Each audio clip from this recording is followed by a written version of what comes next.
sake!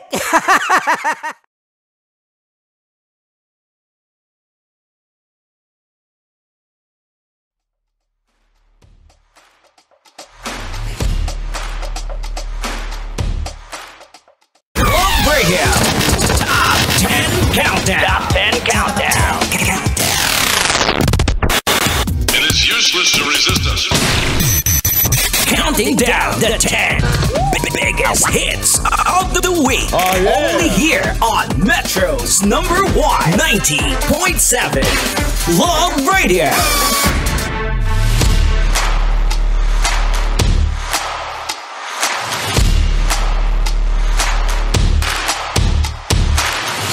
Check your Love Radio Tic-Tacs, Metro and Mega Manila. It is now exactly 46 minutes after 11 o'clock and we are broadcasting live across the city by the bay. That's right, kasama pa rin po yours truly, your countdown maestro. My name is Diego Bandido. And ito po yung pinakagusto kong part ng programa ng countdown dahil nakakapagtagalog na po. Hirap na hirap ako. Sa totoo lang. Anyways, mga kabisyo, welcome to our Love Lounge. At syempre, when we're talking about Love Lounge, may makakasama po tayo. Hindi lang po isa, hindi lang dalawa, but a fantastic four. Well, ladies and gentlemen, without further ado, let's all welcome. Syempre, makakasama po natin sa ating Love Lounge, the Block Flowers! Hello, girls! Hello po. Ayan. Okay, so pwedeng magpakilala na ang isa-isa, bawat isa. Let's start with, of course, Hello po, I'm Paula. Paula. Hi, I'm Shanice. Mhm. Hello, I'm Candace. Candice. And I'm Yula. Yula. Ayan. And you are? Black Flowers. Ayan. Okay. Bakit, unang-una kong tanong, bakit black tapos B yung yung spelling? Sino nakaisip ng pangalan ng group? Hindi po, kasi po yung Black, nag-represent na rin po siya sa management namin, which is Black Entertainment. Okay. Kaya po siya, instead of A, is V na po siya. Kasi ganun din po yung spelling mismo ng management namin eh. Then aside from that po kasi, Black represents power. Di ba po? Oh, yeah. So yung flowers, given na po siya as pang feminine. Okay. So parang woman empowerment, kung gaano po kami ka-confident sa sarili namin, yun po yung basically meaning ng Black Flowers. Ayan, yung so Black Flowers. Actually, parang yung V, parang inverted na letter A lang din siya. Opo, So yes pwede po. pa rin black. So, paano nagsimula yung group ninyo? By audition din po siya, like normal P-pop groups na binubuo eh. By audition, and Okay. syempre mga casting calls po.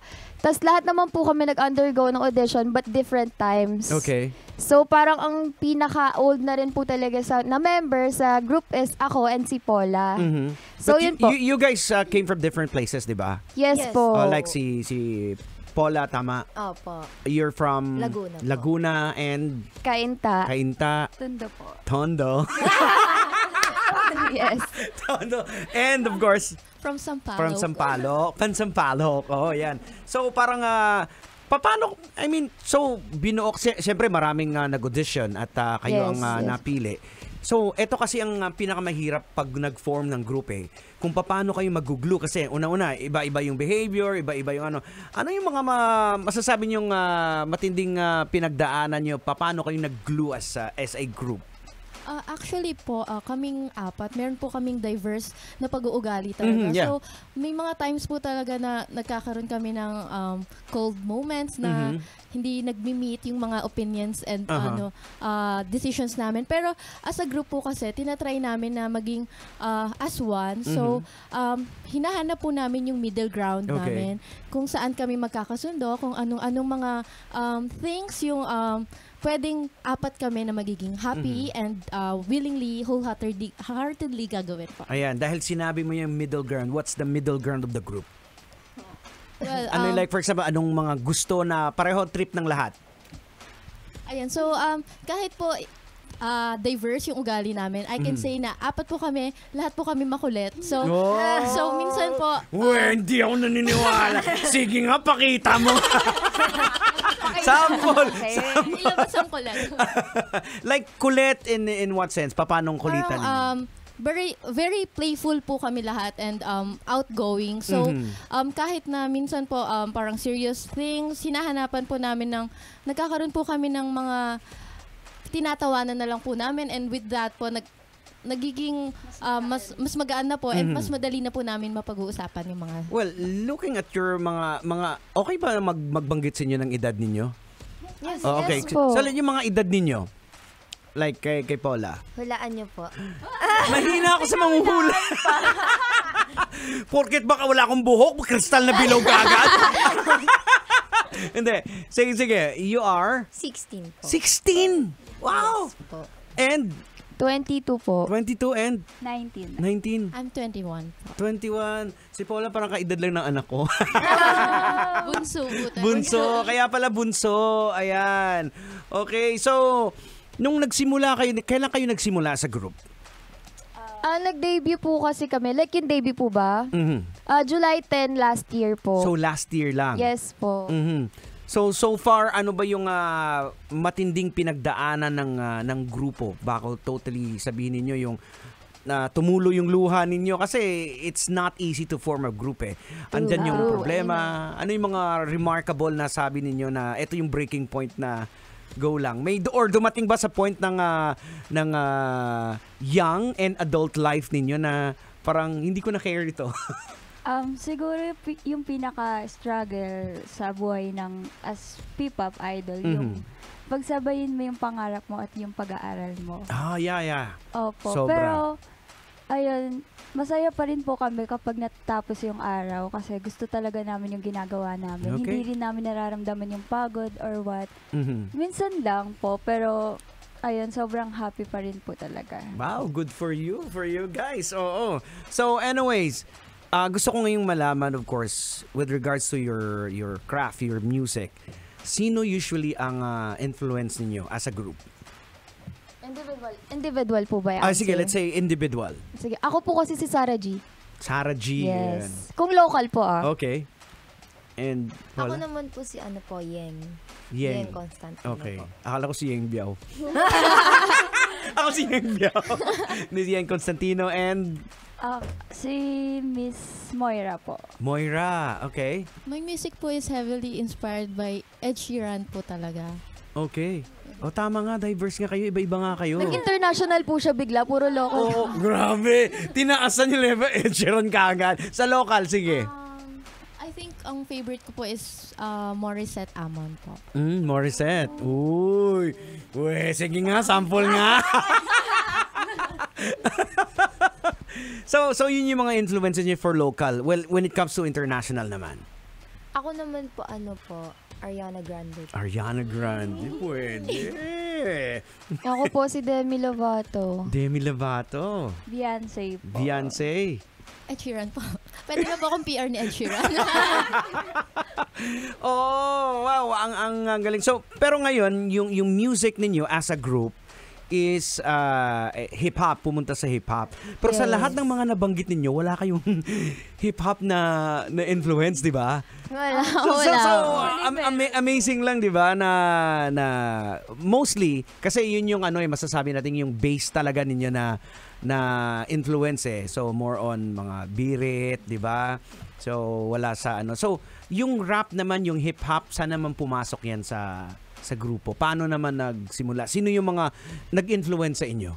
Ba't kayo napunta doon? Siguro po kasi parang yun na rin po yung na-adapt ng Philippines ngayon. Yeah, Which exactly. is yung ganong genre ng music. Mhm. So, syempre kami po, as usual na Pinoy, kailangan mo po kasing makisabay kung ano man yung Pero hindi ba puso. kayo nahirapan? Kasi like for example, from Biritera, yung trip ninyo biglang pumunta ka dito sa hip-hop. Kasi it's a different, totally different na siya na music eh. Hindi ba hirap yung adjustment? Nahirapan po kami kasi sobrang big challenge po talaga siya sa amin. As hindi naman po nagkaroon ng background na nag-rap Yeah. or nag-hip-hop, underground. So talagang challenge po namin yung sarili namin na kung ganito yung magiging genre natin or music natin, kailangan natin mabigyan ng hustisya. Wow, nabigyan naman ng hustisya. Kaya nga nandito kayo ngayon eh. So anyway, let's talk about your song ninyo. Can you tell us about sa mga nakikinig, si Manong Driver na nakikinig ngayon sa atin? Ayan, sa mga nanonood sa atin sa 4 million na subscribers and followers ng Love Radio Facebook page. Can you tell us about your song? Yung oo po namin na new release, actually more on like sexy type po yung music na yon. Okay. Pero kung iintindihin nyo po yung lyrics niya is like all about love. Yung unconditional love, kung paano ka magmahal sa isang tao ng totoo talaga. Kasi wala, siguro for me lang po, medyo once in a lifetime lang kasi maka-experience ng true love. Parang ang dami mong pinagdaanan na for me lang po. Ano lang siya? May experience ka na? I mean, in a relationship Umi-emi lang ito na. Ito naman. Hindi, pero yun po, yung parang true love na once in a lifetime mo lang siyang ma-experience. So kapag na-experience mo siya parang all out, Yeah. diba? Kayo po ba? Ano po ba? Masasabi nyo? Maniwala ka sa hindi, pumayag ako during that time nung kabataan ko, 3 kami. Ako lang nakakaalam na 3 kami. Because of love. Pero alam din ng girlfriend ko before. Ayaw niya na sa akin, pero mahal na mahal kita.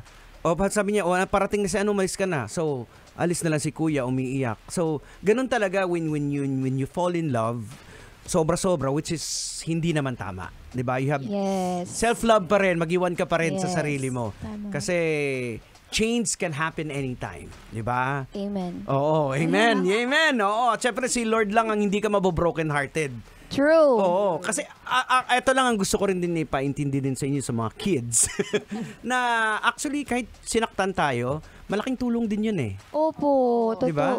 Malaking tulong din yan in the sense na kung hindi ako sinaktan ng ex ko, hindi ko mamimit yung wife ko ngayon.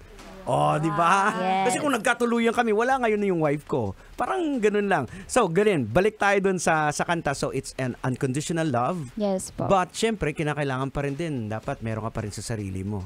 True. Oh, makinig ka ha? Anak ha? Makinig ka bunso. Ayan, sa mga ate mo.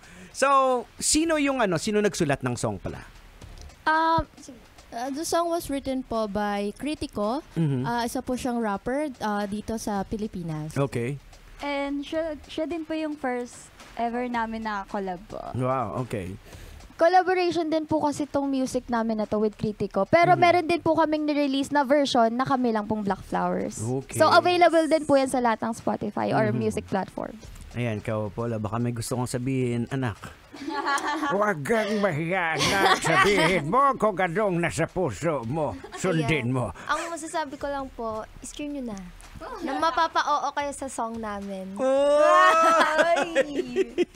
Okay nga, pwede ba naming marinig? Sample lang? Pero daw mamaya, we're gonna play the entire song. So, pwede ko bang mapakinggan? Pwede ba naming mapakinggan ni Manong Driver na nakikinig ngayon? Yung katiting na sample ng inyong awiting Oo. Okay? Go ahead. Sure. Go, Paula. Go, Paula. Wala kong tanongin, laging sagot ko lang ay oo. Huwag mo na rin alamin ang dahilan basta sa'yo ko. Dami diyang iba pero ikaw lang ang gusto. Pag sa'yo tanging sagot ko lang ay oo. Pakilala kita sa anak ko. Well, alam nyo, ako, talagang bumibilib talaga ako sa mga artists like na-interview ko dito na, kasi, aminin naman natin, real talk, mga kabisyo na, there are, they're using the looks, then papakantahin, but you guys really can sing, di ba? So, I'm sure na you will, marami pa kayong mararating. At wag nyo po kaming kakalimutan ha. Yes, Opo, And naman. hopefully Thank you. your song na maging kasama na sa top 10 namin dito. Okay, Yes. now may mga gusto kayong pasalamatan. This is your chance. So go ahead, Paula, dahil ikaw pinakanta nila eh. May mga gusto kayong pasalamatan, sponsors ninyo, go ahead. Ayan, thank you so much po syempre sa Love Radio sa pag-invite sa amin dito. At syempre po sa Black Entertainment Production, maraming salamat po sa inyo. At guys, stream nyo na po ang song namin kasi napakaganda niya. Baka sa mga karelasyon nyo, mapa-oo na lang kayo dyan. Okay. Hindi, may mga gusto kayong halimbawa sa mga gustong kontakin kayo for gigs, saan kayo pwedeng makontak, social medias? Yung social media po namin is Black Flowers Official for Facebook, Instagram, YouTube, and TikTok. For Twitter naman po, it's Black Flowers PH. So, wag po kayong malito guys ha. Yung Black po is instead of A, it's V. So, parang binaliktad lang siya. VLVCK, yes po. Okay, Black Flowers. Yes. Anything? Yes, you can also wait for us. Later, meron po kaming gig sa Robinson's Imus for Embrace the Sun. Embrace the Sun, yes. Oy, sa Imus kayo, Abangan taga-Imus nyo din kami, ako. please. Robinsons pala kayo mamaya. So, yun. Anything else? Mga taong gusto nyong pasalamatan, sumuporta sa inyo all the way, your parents? Of course, please. Thank you so much lagi sa pag-aabang sa amin at pagmamahal sa amin.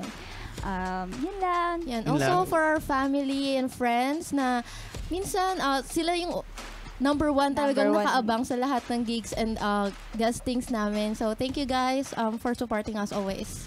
At syempre, yung mga fan ninyo, may pangalan ba yung group? The Yun po yung The Bliss. Bliss Yun na po, yun. our Bliss. Ayan, okay. So, sure, wala nang nakalimutan. Baka may magtampo. Wala na? Oh.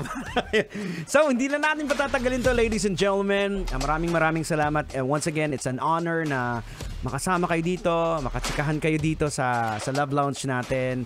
And hopefully, looking forward na soon, makasama kaya kayo sa top 10 yung songs niyo na oo. Alright, so ladies and gentlemen, without further ado, eto na. Ang inaabangan ni Tonton, inaabangan ni Carl, inaabangan ni Kajot, inaabangan ni Belmar. From the Black Flowers, ladies and gentlemen, here's Oo. 2 minutes after 12 o'clock.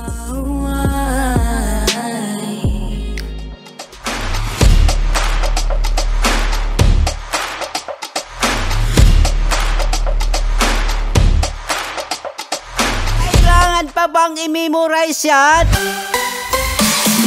Love Radio. Basic!